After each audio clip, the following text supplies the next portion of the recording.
For those of you who listened to the very, very end of my ep last week, you were expecting this week to be all about the City of London. Well, due to unforeseen circumstances with which I won't bore you, instead this week, in our last episode of the year, we will be answering all your questions about bitters with two who have been in the bitters biz for almost 10 years. I've had many eureka moments in the over 200 episodes of Lush Life I've done, but never so many in one episode. All to do with bitters.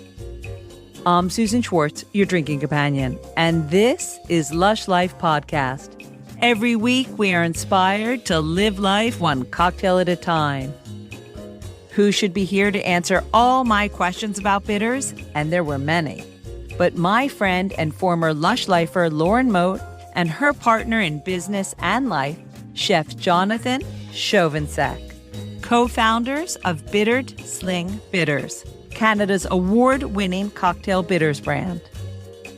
To hear all about Lauren's background, check out my 2 eps dedicated to her career.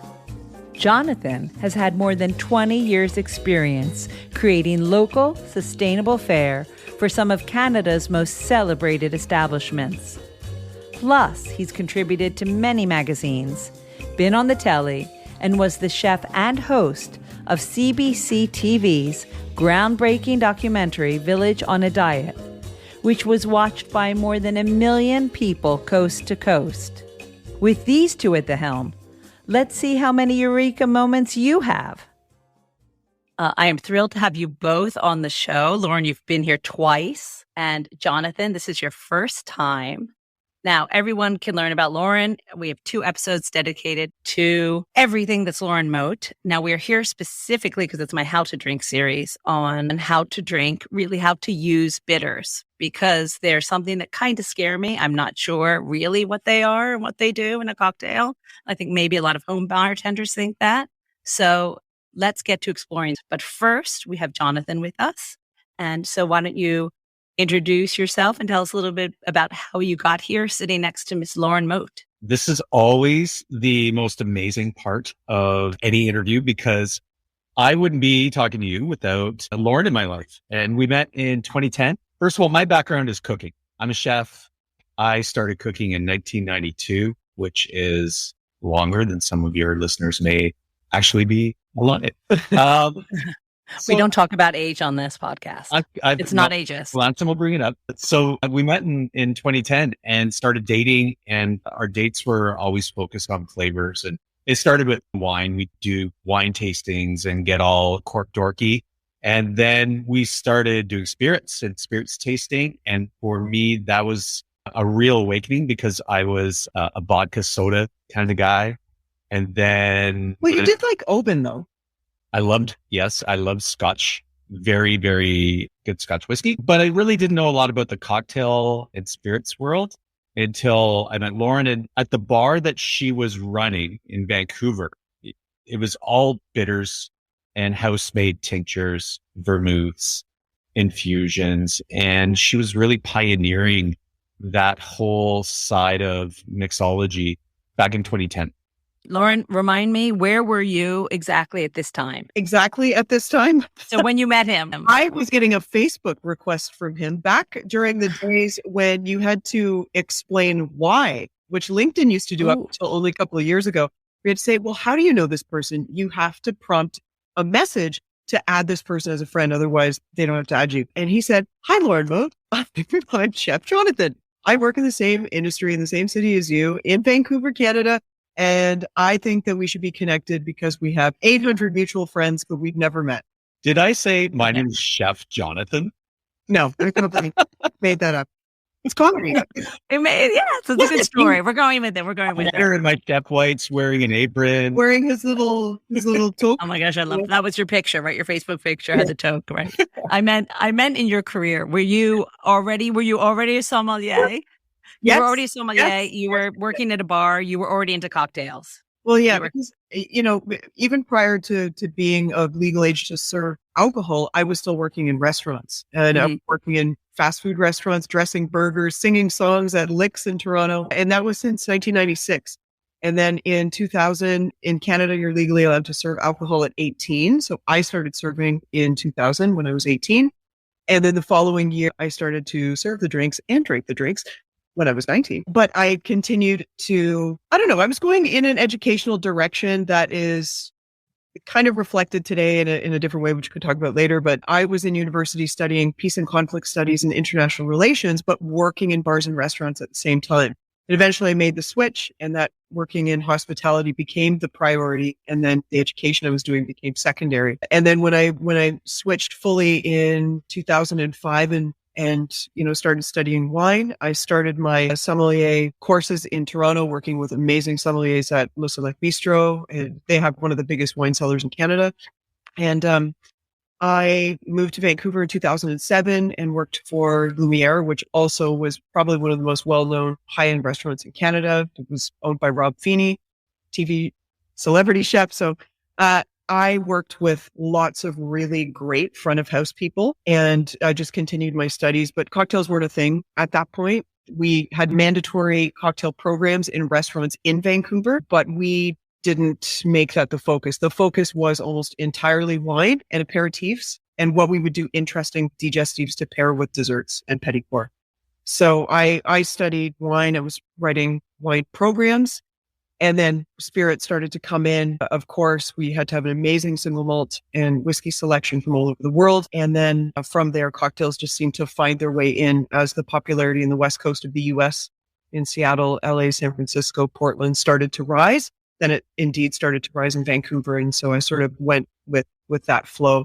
And so 3 years later in 2010, when I met Jonathan, it was already the fourth bar program that I was writing in Vancouver, where I was writing both wine and cocktails and spirits listings. Mm-hmm. Needless to say, I was smitten. Yes. So you got this, now it's out in the open, this Facebook request. And you obviously answered, yes, I will meet this person. Had you heard of him as a chef and knew his work? Yes, because I knew him through a couple of other people. I knew who he was. The 800 other Facebook friends that you had in common. Well, that's the thing. I mean, when you add someone on Facebook back then, I mean, it wasn't haphazardly. I mean, you were intentionally adding someone on Facebook. And so, I saw his name, but he added me as a friend. I started looking at his pictures like total stalker, just, okay, next, okay. And he was wearing chef blacks. He wasn't wearing chef whites, but his profile picture for a long time was like a really intense and beautiful bouffant hairstyle with like shaved sides, where he was like holding a knife while he was cutting something. These are some of the first interactions I had with Jonathan's virtual personality. And he was doing the same thing on his side, looking at my pictures, not realizing that I was 6'1". And I'm 5'7". And he's 5'7". So when we met for the first time, I was like, "Well, hi, Lauren." I'm Jonathan. Well, personally, my brother also is 5'7" and his wife is 6 foot. So it all happens in many families. Perfect.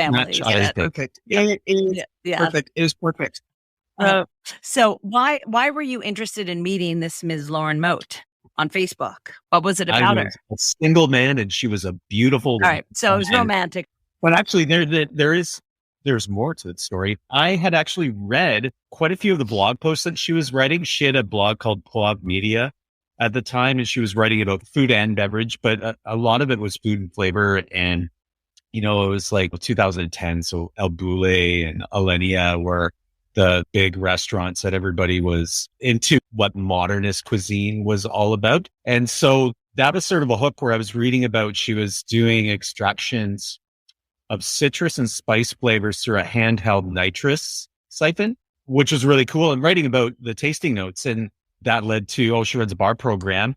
And I had a friend in town, and they said, we should go check out Lauren's bar program and meet her, 2, give her my phone number, and also be social and have a nice night out with a friend. And so what were you drinking then? Or where were you drinking? What types are you, chefs? Don't they? Oh, I guess it's bartenders end with a beer, but what do chefs end the night with?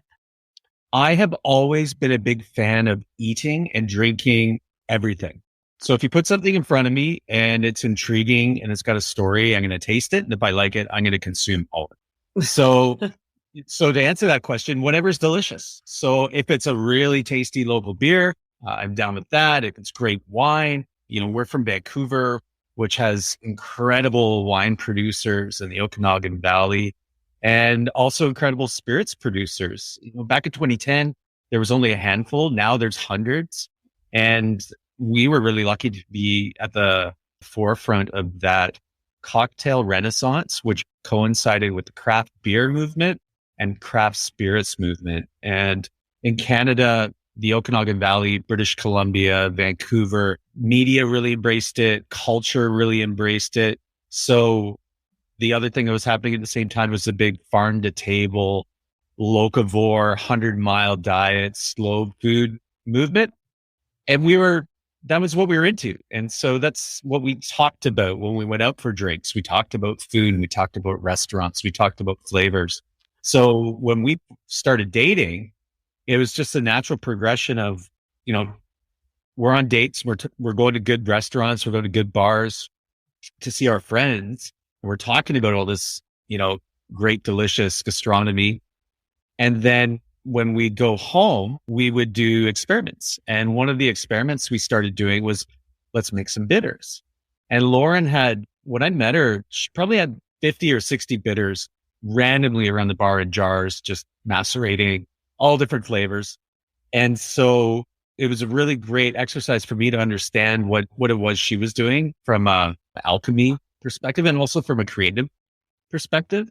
Because a lot of it, when you're talking about cocktails and everything, a lot of it is about the magic of what happens when you combine these ingredients together. It's like people singing together, these magical overtones and choruses fill the room. It's the same with flavors on your palate. And so we would spend evenings just experimenting with flavors. And then that's what sort of led us into developing Bittered Sling as a retail brand. All right, let's go back. As I said at the beginning, I know that bitters exist. I have some bitters of yours here. I have some other brands, which we won't point out over there. But number one, I'm not really sure what they are. I know they're a combination of things that are made into a bitter, and I'm not really sure how to use them. So for someone who doesn't really know what they are or how to use them, can you tell me a little maybe history or, exactly why they came about and why they're one of the, 3 ingredients that actually makes a cocktail, a historical classic cocktail? For sure. So it's a long story, but I will condense it down. But essentially, since people started distilling alcohol or distilling fermentable starch into alcohol, the alcohol has always been infused. So whether it was used with infusions of flowers and different like beautiful aromatic ingredients and maybe made it into perfumes and soaps, or potentially it had other very good for you ingredients or, local items found on hillsides that were excellent at solving whatever ailment you had and served as a remedy, would be infused into alcohol. Alcohol is actually the most magical solvent. Water is a great solvent, but alcohol is a magical solvent because it suspends whatever you add to it in time and space for an almost indefinite shelf life. And so bitters and the way that we use them today was not really how they were intended in the beginning, but I think the evolution over the last several centuries, maybe the last 400, 300 years, has really been the evolution of how we drink. So from wines to distilled spirits, or the blend of wines and distilled spirits together, or other ingredients and teas. It also is part of, the globalization of different ingredients, from spices to teas to coffee to sugar and different things. So I think as humans have evolved to utilize different things, and so to have the items that they have always had in their pantries or always had in their kitchens or bought at the pharmacy or what have you, they too have also evolved. And now if we fast forward to, say, the early 1800s, the most famous example of Angostura bitters, which was created by a German doctor called Johann Siegert, and he moved to Venezuela to be the Surgeon General of Bolivar's army. And it was there that he created Angostura bitters that we know it today. That would be the prototype back then that was created in 1824. And that was essentially an infusion of different ingredients that were found locally, infused into local alcohol. So one can assume it might have been sugarcane or grape distillate at that time. And from there, it was added to every ration. It was used as medicine. It was used as liquid courage. It was used to whet the appetite for like an aperitif almost. So that as our earliest example, and also one of the very few examples that survived through Prohibition and 2 world wars and different things. It's amazing that we have that as our primary example. But of course, they would not be the last. We've seen several brands come out since then, but I think the reason why we started making bitters is because bitters in a lot of ways is similar to wine or local cooking or any other sort of cottage industry that might exist in a small location, where it becomes an expression of the local access ingredients and techniques that you have. And Bittered Sling for us was the way of creating a line of bitters that are made in the traditional sense. So in the way that Angostura or Peychaud would have made their bitters in the 1800s, used in the same way that you would use them in classic cocktails like a Manhattan, an old fashioned, a sour, etc. But we were primarily focused on ingredients that told the story of Canada. And the story of Canada, if any of our listeners are from Canada or have visited Canada, it's very hard to distill Canadian cuisine down to we eat beaver tails, poutine, and bannock. It's more than that. And this is part of the reason why Jonathan, like he's looking at me with love eyes. It's part of the reason why Jonathan and I started our relationship, both academically and also romantically, is because we think about things in the same way. And he's always said, and I agree with him on this, that the expression of Canadian cuisine and flavor is through the amalgamation of incredible cultures that have come here and settled and brought their food and traditions with them. And so for us, we're able to take the idea of Bittered Sling and create incredible recipes with botanicals, roots, spices, barks, and any other ingredients that we enjoy, and infuse them with great alcohol, work with really great companies and great suppliers for all of our ingredients. But each one of the bottles will have a different expression of something that was important to us in our careers or what we've seen, where we've traveled, what we've brought back to Canada. Le Marrakech is our Moroccan spiced lemon bitters that is inspired by our trips to Morocco. But the flavors of walking through, the Kasbah and sticking your hands into the spices and, smelling the lemons and drinking the tea, the mint tea, and just like that is what that encapsulates in that bottle. But it's strong enough that you can use it with whiskey, rum, etc. So if you wanted to get adventurous and put, Le Marrakech bitters in a Bobby Burns, which is Benedictine, sweet vermouth, and Scotch whiskey, it would be extraordinary. And the bitters would be strong enough to stand up to it while bringing out the best of everything else in that drink. So I guess to round this all out, the story of bitters is long and fascinating and amazing. And the best bartenders use bitters. It's no secret. It's not rocket science. It's using it as the salt and pepper of the cocktail world. So when you add, and Jonathan can obviously speak more to this than I can, but just very loosely, if you add, salt, pepper, and appropriate seasoning to a specific dish, it doesn't make it salty, but it brings out the flavor of everything that's in that dish. And so we use bitters behind the bar in the same way. So to bring that Manhattan to life with 2 parts whiskey, 1 part vermouth, they become 2 separate ingredients, but bitters is the foil that brings them together and makes the Manhattan. And it's very easy to use bitters as well. I think you just have to think about it from that perspective. Just a little bit, going back a little, when they were creating bitters, you're saying that it's these things that are distilled into alcohol.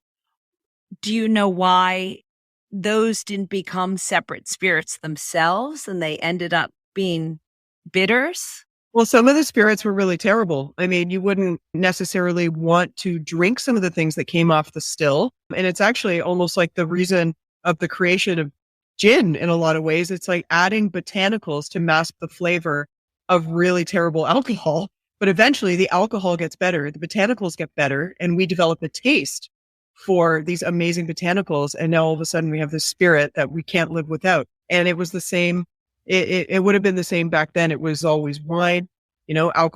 straight alcohol was added to wine to help preserve it in long travel. It happened to be sitting in barrels during travel. All of a sudden we have claret and port that's been aged in wood, and that becomes the same thing that we drink today, only better quality. So, and I guess with the bitters, maybe drinking a whole glass of it might be horrible, but adding a teeny little tiny bit to a drink, a few dashes, just was the magic.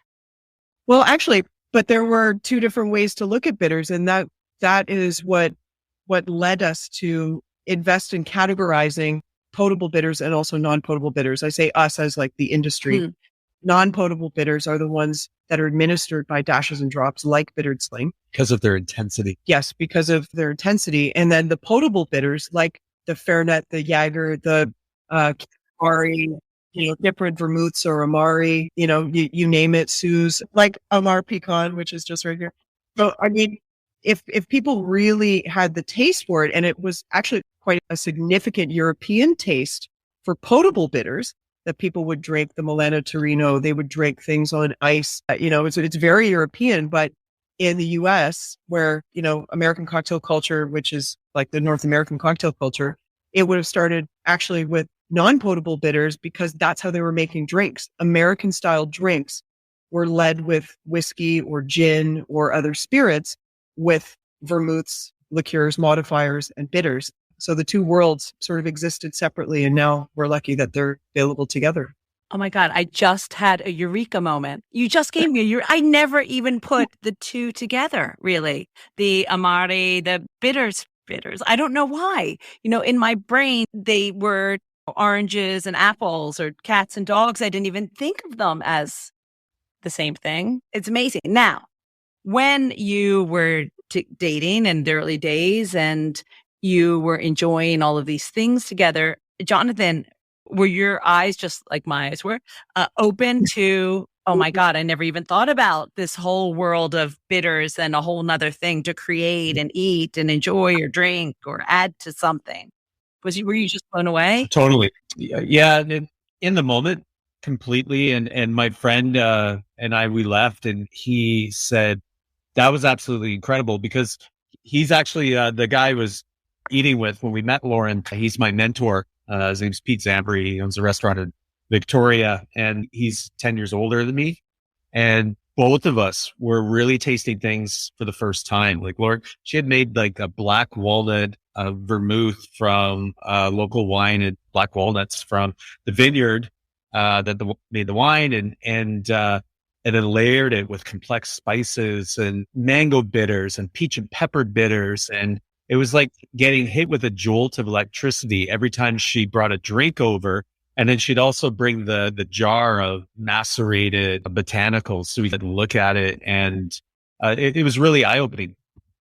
What was very cool very quickly was Lauren was invited to go to a lot of cocktail conferences and festivals. And so I went along, and one of the first ones was Tales of the Cocktail in New Orleans, which at the time was the biggest cocktail festival in the world.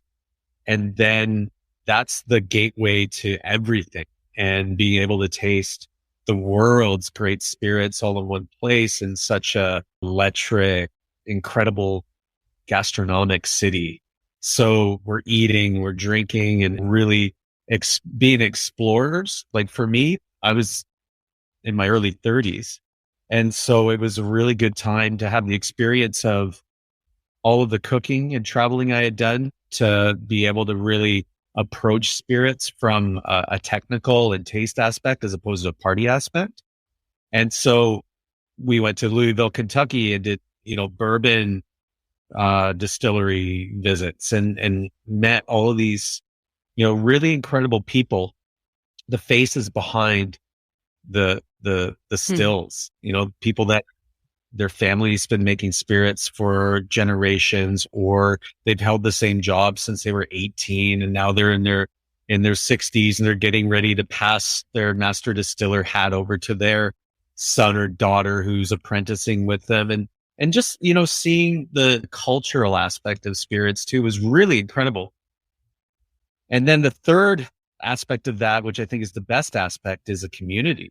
You meet bartenders and chefs and people who just love flavors, food and beverage from all over the world. And everybody, they're all on the same page that Lauren and I were when we first met, talking about flavors, really analyzing what it is we're drinking and talking about in much the same way people discuss art and movies and literature.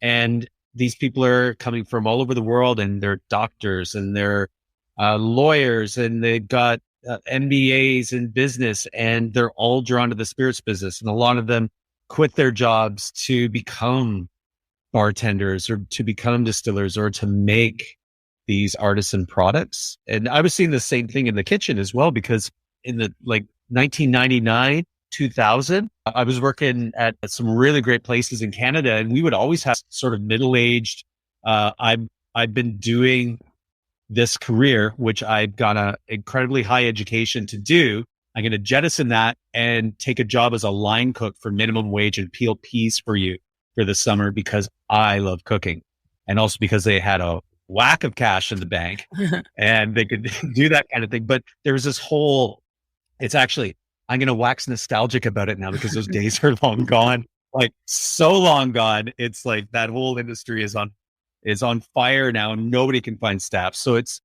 a real shift in 20 years of the industry being completely spun around. So when we started dating in 2010, it was smack in the middle of that whole incredible gastronomic enlightenment.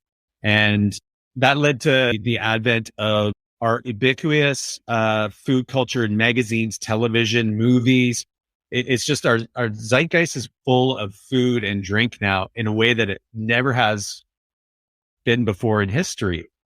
And it's coinciding at this time where, we can't open our restaurants, we can't open bars, and we can't find any staff when we can open them. So it's this really unique time that we're in right now. And the longing to get back to that, definitely. Well, I was wondering when she invited you into her den of bitters, did that change the way that you wanted to run back to your kitchen and make food?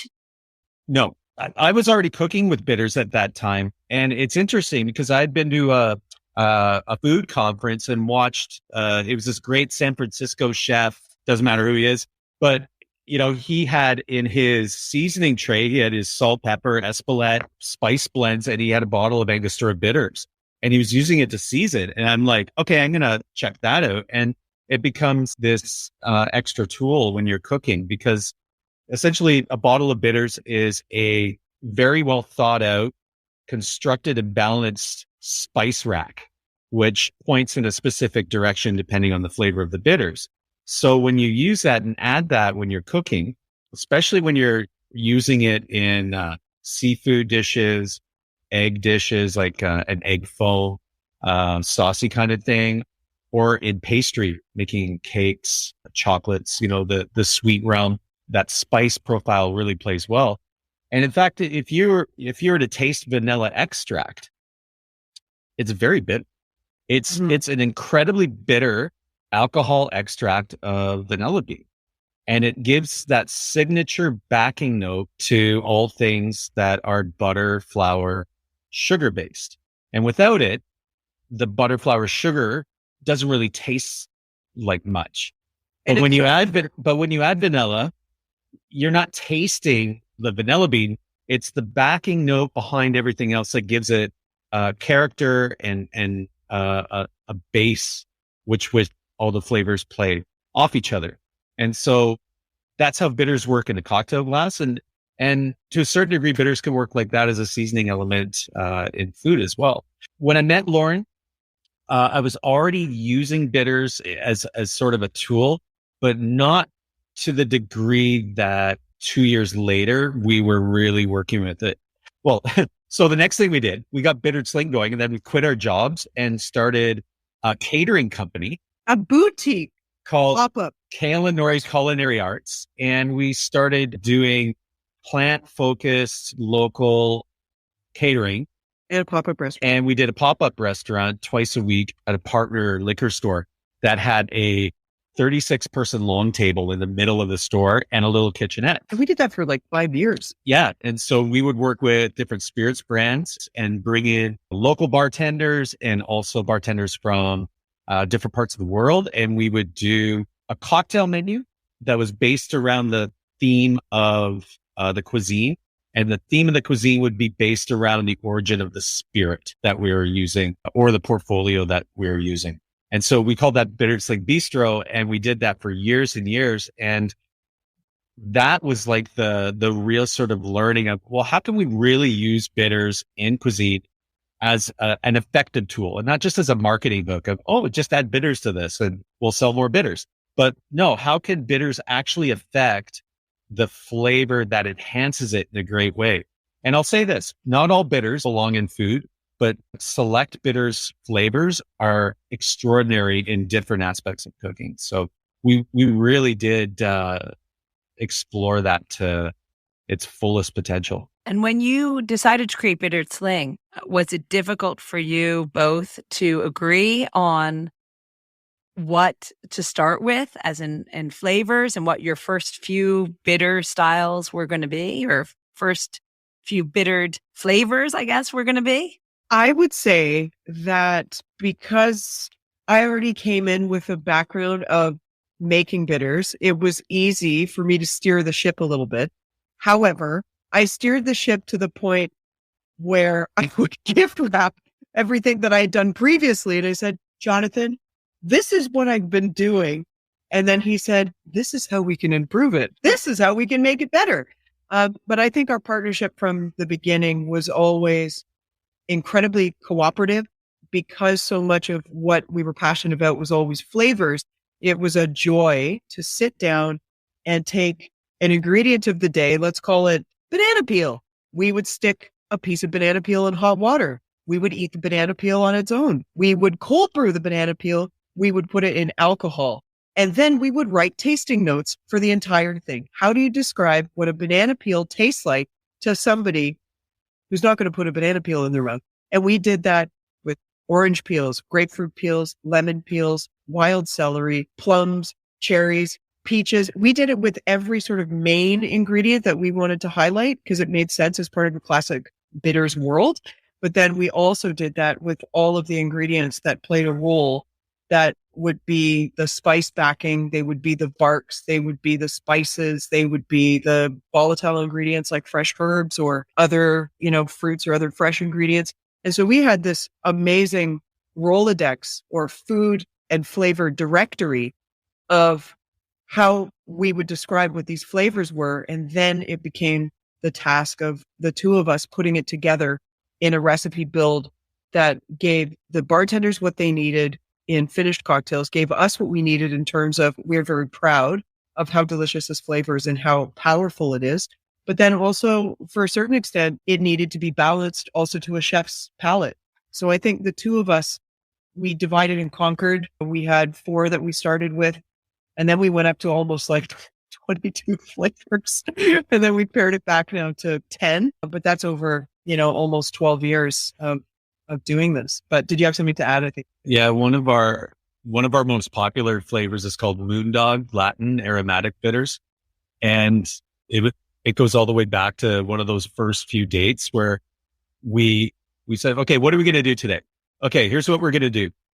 We are going to construct a bitters recipe using a spice profile that describes the other's personality in flavor.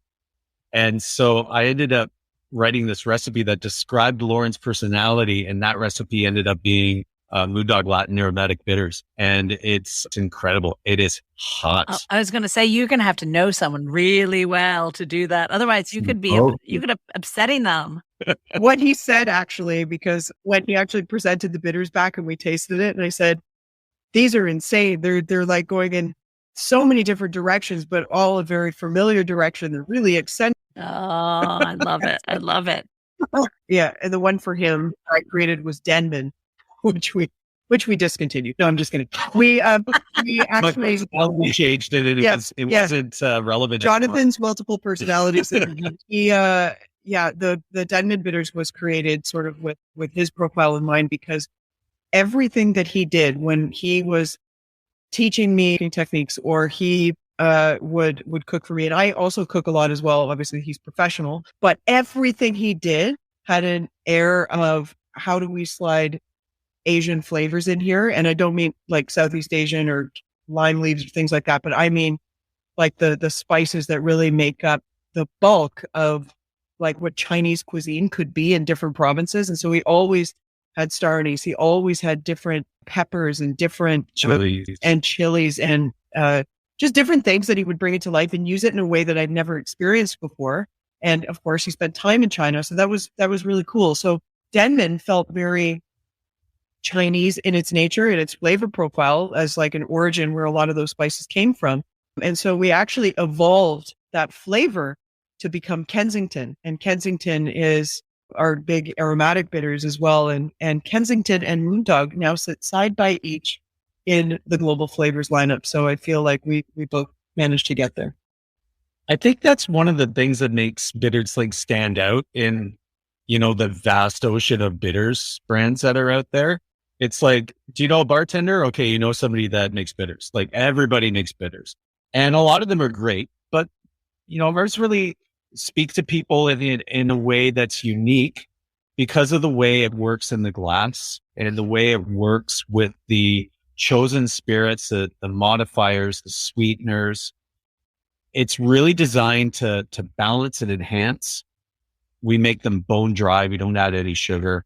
They're really intense. So no matter which one you're using, which flavor, they're all going to speak at the same volume. And that's really helpful for the user when they're tasting and putting together a cocktail. They know that Bittered Sling is going to give them this impact and this balance and this spice profile to their drink when they add it. And so I think that is a unique evolution of our palates as a career bartender with, at the time, a decade of experience, and then a chef with coming into 2 decades of experience. That's collectively so much tasting, so much really contemplating flavors and how they interact, how they intersect, how they're going to impact on the palate. And like I said at the time, we were just like geeking out with Harold McGee books and spending way too much money on Spanish cookbooks and then translating them. And this was our thing. So now we've got this legacy of flavors because the bitters themselves have been locked since 2014.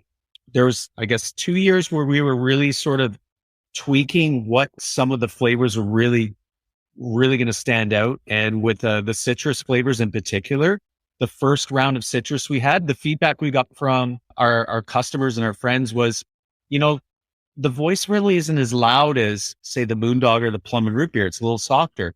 And that's when we went back and refined all of the recipes so that they're all the same level, the same voice. Mm-hmm. And they're all in very different directions in terms of where the spices and the bitter barks and roots take you on that flavor journey. But that, it's been a great evolution. And now, we've got this incredible legacy of really our life's work as professionals. And obviously you acted as your own brand ambassadors. When you first created them, it's almost 8 years ago.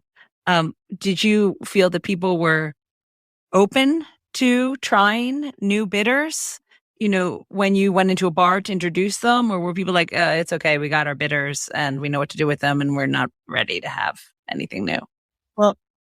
Well, actually, we created Bittered Sling. Like the prototypes of what would become Bittered Sling was actually 2008, 2009. We opened our first company in 2011, which again is the catering and events company, which still is the owner of the trademarks for Bittered Sling. So it owns Bittered Sling. If we want to talk about our first bottles commercially available, they would have been 2012, which means we're celebrating our 10-year anniversary in February of 2022, which is amazing.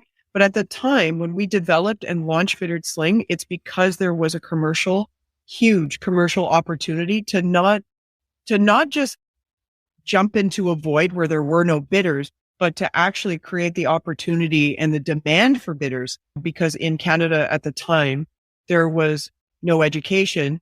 There was very little demand unless you were a bartender in the know, but it was also far before the surge of bitters that erupted. And so classic cocktail culture was blooming at the same time. Top bartenders in the world in, London, New York, and then everywhere in between were still really open and interested in how they can jump into, supporting really great bartender and chef-owned businesses, local businesses, which was pretty cool. And so actually at that time, it was more than, it was a joy, and it was open with, big welcoming arms. Every time we walked into a bar and restaurant, we would sit down with the bar manager, all the bartenders would come walking over, the servers come walking over, the chefs would come out of the kitchen. And then all of a sudden, our 30-minute tasting with our distributor, whoever we were working with, turned into a 90-minute hangout. And then we'd stay for dinner and drinks and then leave some bottles behind. And a lot of those early relationships like that are still some of our biggest clients that have been with us for, almost 10 years. So I think because we established ourselves and the credibility of our product and, the flavor, the quality, the commitment to the suppliers that we work with, and how we embrace and develop community as best we can, using our bitters as sort of the jumping off point for that, has really given us a spot in the global universe of bitters, which is really great. And it's not to suggest that we can sit back now and say, yes, enjoy, because it's a different world. Every year things are changing, and we are changing every year. And we want to make sure that we support every generation of bartender, bring more people into the industry, and continue to support those who are still in the industry. And they know that they can rely on us for a great product. We're very hands-on. When they chat to Bittered Sling, they are chatting to Jonathan and Lauren, regardless of the other noise. They will get us, or they'll get one of our amazing brand ambassadors that have been with us since the beginning. So it's been an amazing ride. If we had started this business in 2016, not sure where we get to, but I think we started at the right time and helped to really embrace and put, I guess, Canadian bartenders on the map first and foremost has been really important. So let's talk about the home bartender as opposed to the bartender in a bar. As I said, I'm slightly scared of bitters. Now, of course, I'm not, because now I know there's potable and non-potable, and I've got the whole bitter thing. But, when someone buys a bottle of a spirit and they want to make a drink and they want to try a different bitter, to commit to pouring 60 mils or 2 ounces and maybe throwing it away if they've got it wrong or don't like the taste. Is there a way that a home bartender could play with bitters with, I guess, a kind of a cheating way?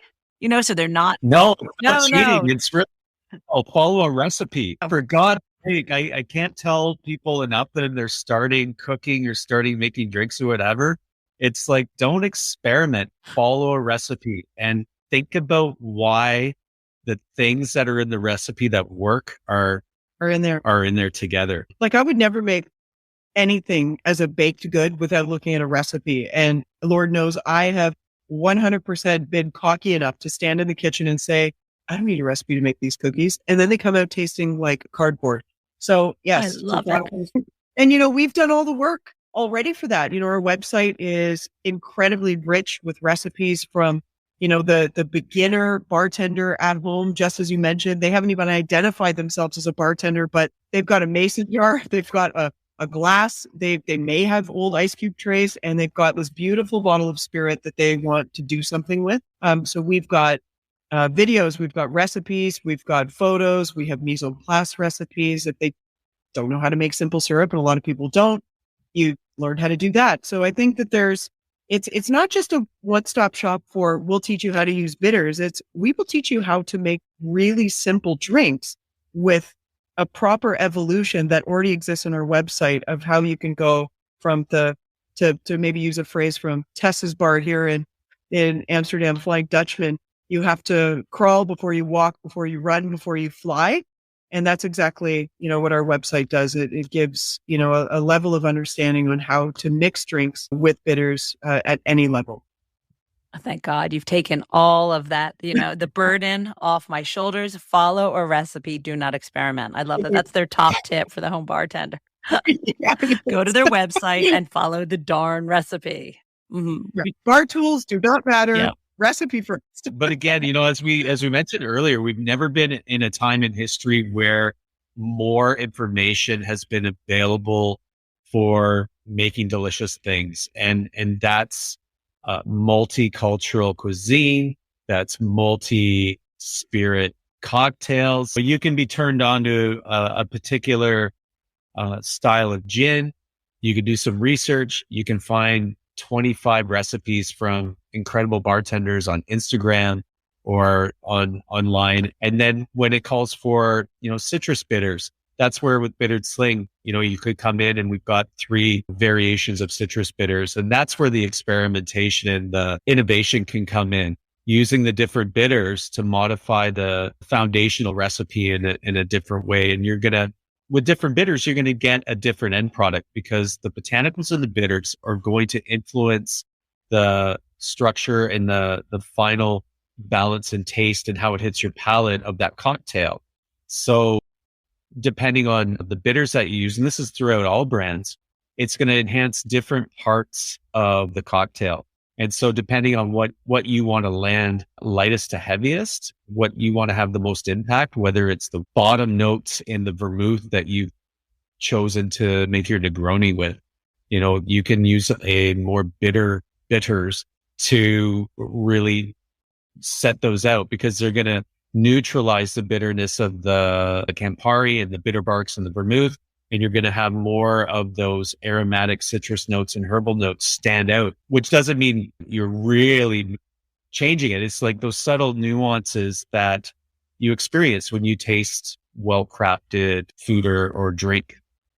Well, I feel much, much better about using bitters now. I kind of can't wait to go back here and get some out and add them because I really have been slightly not scared, obviously, but like, oh, I don't know. I know that I like the bourbon this way. What's it going to do?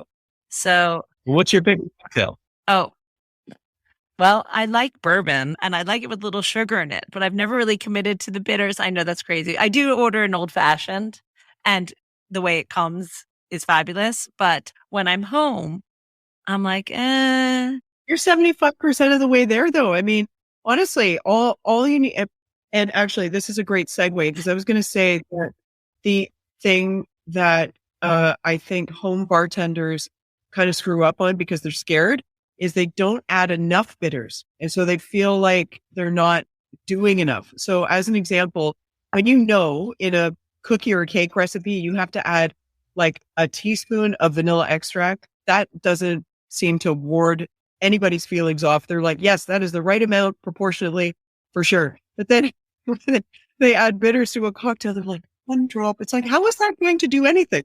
And it proportionately to make a drink like an old fashioned, if you've got 60 mils of bourbon, you've got 10 to 15 mils of sugar syrup, rich or standard simple, whatever your choice is. And then you've got 2 dashes of bitters because proportionately that's what you need to bring that volume of product together so it transforms into an old fashioned. Otherwise, it's just straight bourbon with a slight hint of something. And 1 dash is 1 mil. So 1 full dash out of a pipette is 1 milliliter. And I think for home bartenders, because home bartenders are learning about the lingo that bartenders use professionally at the same time they're trying to figure out how to use home techniques and tools to make drinks, they might think, I don't understand what a dash is because there's nobody here to, like, I'm not a bartender, so I don't know what that means. Everyone's got measuring spoons, and 1 mil, 2 mils. So if you think about it, 1 teaspoon is 5 mils. We want anywhere between, a quarter to a half teaspoon of bitters in a standard size drink. That is 2 dashes. So, I mean, if we could give 1 tip to the home bartender, other than following the recipe, is you do need to be fearless and just really take the step because you're not going to screw it up because you bought bitters that tasted good to begin with. So the worst thing that happens is that you add too much bitters, but it's not going to be terrible. It's still going to be a delicious drink. It just might be a little bit stronger in the flavor profile of the bitters than you had hoped. But using 2 dashes is important. So measure it in the spoons and remember that, it's 2 mils for 2 dashes or 1 mil for 1 dash. and just measure it in your half teaspoon measure, and then you're good. I don't think I've had this many eureka moments in any podcast ever, by the way. All right. I just can't wait to have that. Yay. Your job is done. Now, I always ask this question at the end. If you could be anywhere drinking anything right now, where would that be? Can I go first? Yes, go first. I would like to be, and I'm going to be very specific about this because I have a lot of time to think about it. I would be in Lunenburg, Nova Scotia at my mother's house, and Lauren and all of her brothers would be there. My sister and her family would be there. My mom and dad would be there. We would have a big fire out back. We would all be having delicious punch. I'd be roasting something, and we would all be hanging out for the first time in 2 years. And if I could transport myself anywhere right now, that's where. What about Mood Dog? Will she be there? Mood Dog would be there too. We also have a beautiful little 10-year-old named Mood Dog, and she comes everywhere with us. Although she's a puppy right now, and so she doesn't go anywhere. Yeah. So I was going to say that my answer is actually the same. And the only edit to that is that last Christmas, we sent my mom a full decked out, beautiful copper plated bar kit, like with a 3-piece shaker with bar spoon, jigger, mixing glass. Like she had the whole deal. And we sent her the full set of bitters, and we did the same for Jonathan's parents as well. So what I would say is we would want the parentals to be together in the kitchen, and we'd do some sort of little class where they were actually learning how to make drinks for the first time in 2 years as well, because that's really cool. That'd be fun. Yeah, that's the only edit I would make to that. Yeah. Yes. When I started asking this question, we didn't have COVID. And now, of course, almost 100% say, I want to be with my family, having whatever. It doesn't matter. So I totally understand. I feel the same way. And I want to thank you so, so much. You've clarified so much about bitters for me. I can't wait to have not only our cocktail of the week that you send me, but also that old fashioned, because I just got a bottle of bourbon. It's sent to me in the mail. So I can't wait to open it. So thank you guys so much for being here. I really appreciate it. It's so lovely to see you again, Lauren, and to meet you for the first time, Jonathan. Thanks for having us. This is a lot of fun. And looking forward to having a proper drink with you in London as soon as we can get back over there. But in the meantime, always a huge pleasure to chat with you. And thanks for all your ongoing support of what we do. Of course. Bittered Sling and all the number of other amazing people you have on the show supporting their business. So thank you. Thank you so much. Thanks so much. Thanks so much to Lauren and Jonathan for being on the last program of 2021. After one moment with them, who wouldn't want to revisit every cocktail recipe that includes bitters and make it again? First up is their cocktail of the week. We have the festive and appropriately named cocktail to end the year. The cocktail of the week is Times They Are A-Changin'. You'll need 1.5 ounces or 45 mils of Tanqueray 10 gin, 1 ounce or 30 mils of rose vermouth, 1/4 ounce or 10 mils of verjus cordial, which is made with equal parts of simple syrup to white verjus. Oh, and simple syrup is equal parts water to white sugar. 1/4 ounce or 10 mils of Campari, and of course, 2 dashes of Bittered Sling orange and juniper bitters. Add all of the ingredients to a mixing glass. Add ice and then stir. Then strain neat into a chilled cocktail glass. Then take an orange peel and press it lightly over the top of the cocktail to express the orange oils, and then wipe it around the glass. You'll find this recipe, more cocktail recipes with bitters in them, and all the cocktails of the week at alushlifemanual.com, where you'll find all the ingredients in our shop.